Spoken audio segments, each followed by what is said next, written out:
Hey guys, so today I'm just going to be reading from, it is Hearts of Fire. I started reading this book not too long ago and it changed my view on everything. Anytime I'm feeling like everything I'm going through is too much, or I'm like, God, how could you do this to me? And I'm just like sulking in self-pity.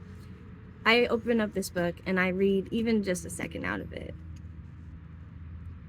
And it is a reminder of how grateful I should be, how blessed I am, and how blessed we all are, for the most part, to have the freedom to read our Bible, to talk about God, to talk about Jesus, and not have to fear being murdered for it. So, this is the introduction. It says, hearts ablaze with courage and conviction. Kidnapped, beaten, imprisoned, in many parts of the world today, these words are synonyms with being a Christian. And for Christian women in these areas, another challenge exists. The social stigma of being looked upon as lower class, unfit for leadership, and belonging under the control and guidance of men. Hearts of Fire is the stories of 8 women who, despite much circumstances, have shown incredible courage, conviction, and love for Jesus Christ and His church. In the harshest settings, they have become leaders who exercise extraordinary boldness and tenacity, refusing to shrink from the needs and opportunities that confronted them. Ironically, only in the suffering have they had equal rights with their male counterparts. In some instances, they have suffered even worse. When we first considered a testimonies about Christian women persecuted for their faith, we faced a number of challenges. First and foremost, we wanted the testimonies to be as contemporary as possible. This required that we travel to each nation where these women currently reside, and in many cases, still face grave danger.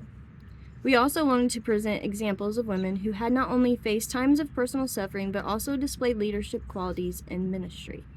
Finally, beyond the dramatic stories of pain and torment, we wanted to portray inspiring examples of steadfast hope and show how these women, even in the darkest places, found ways to let Christ's love shine through.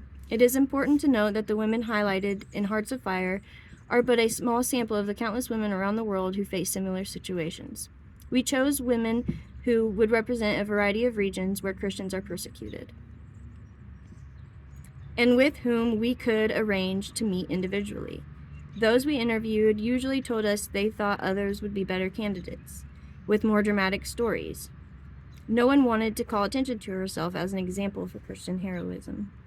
The stories comprise an amazing diversity. While some of the women served years in captivity, others served no time at all, but endured other hardships.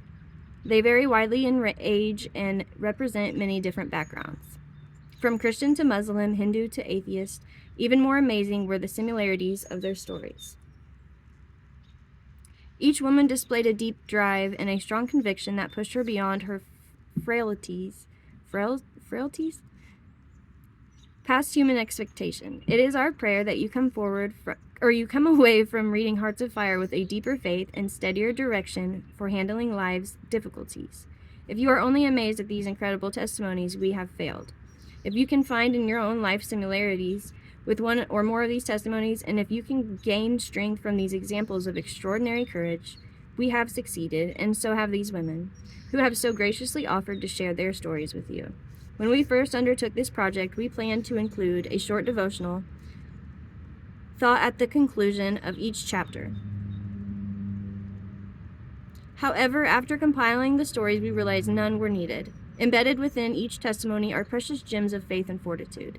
We trust these qualities will kindle a spark in your own life as you experience Hearts of Fire. And then it says, the voice of the martyrs.